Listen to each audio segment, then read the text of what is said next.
ভয়ঙ্কর ট্রলার পর্ব ২। জেলেদের নিখোঁজ হওয়ার ঘটনা কয়েকদিনের মধ্যে পুরো অঞ্চলে ছড়িয়ে পড়ল।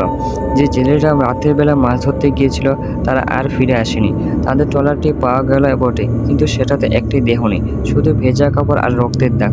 স্থানীয় মানুষজন এই ঘটনার রহস্য নিয়ে আলোচনা করতে লাগলো। কেউ বলল নদীর ভূতের বাস, কেউ বলল এটা হয়তো কোনো প্রাচীন অভিশাপের ফল। নদীর আশেপাশে লোকজন যেতে ভয় পেতে লাগলো। দিনের বেলাতেও কে একা ওই নদীর পাড়ে যেতে সাহস পায় না। স্থানীয় বড়দের মুখে শোনা গেল ওই নদী একসময় অভিশপ্ত ছিল।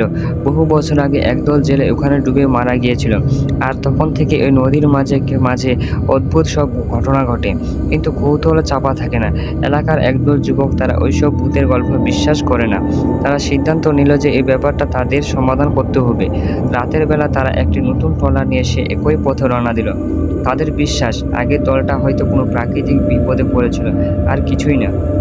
রাত গভীর হলো, যুবকেরা নদীর মাঝখানে পৌঁছালো। আশেপাশে কুয়াশা নেমে আসতে শুরু করেছে, কিন্তু তাদের মনে ভয় নেই। ট্রলারটি নদীর বুকে শান্তভাবে চলছিল।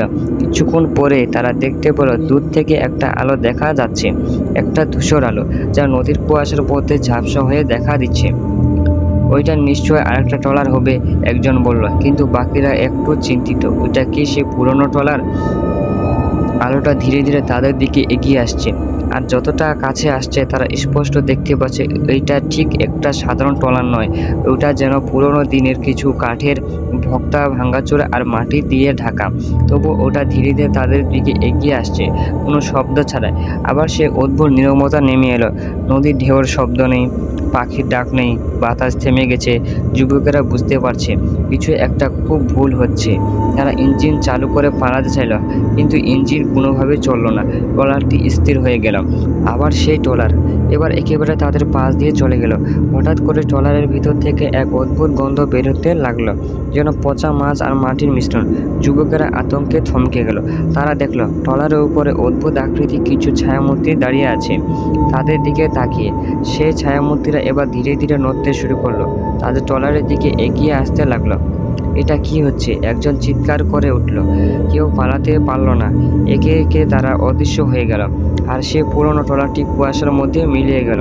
সকালে নদীর পাড়ে আবার লোকজন এক ট্রলার দেখতে পেল। সে একই গল্প পুনরাবৃত্তি হলো। ট্রলারটি ফিরে এসেছে, কিন্তু ভেতরে কেউ নেই। শুধু এবার নদীর পাড়ে এক অদ্ভুত প্রতিধ্বনি আসছে, এক ধরনের করুণ কান্না, যা শুনতে শিরদাঁড় দিয়ে ঠান্ডা হয়ে স্রোত বয়ে যায়। নদীর পাশে গ্রামে এবার সত্যি আতঙ্ক ছড়িয়ে পড়ল। এটা সেই ট্রলার, তারা বলল, ভয়ঙ্কর ট্রলার আবার ফিরে এসেছে।